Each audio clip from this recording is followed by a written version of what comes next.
కర్కాటక రాశి వారికి ఒకవైపు భాగ్యస్థానంలో శని సంచార స్థితి, రాశిలోనే కుజభగవానుడు, అష్టమంలో రాహు సంచార స్థితి ఉంది.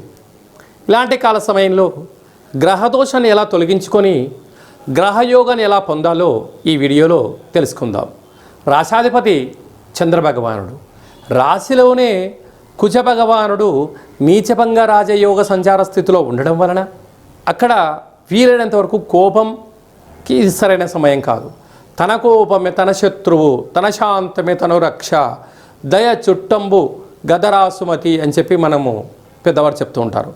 కనుక ఇలాంటి కాల సమయంలో ఆవేశంగా ఉండడం, విపరీతమైనటువంటి ఒత్తిడికి గురి కాకుండా వాతావరణ పరిస్థితిని ఏర్పాటు చేసుకోగలగాలి.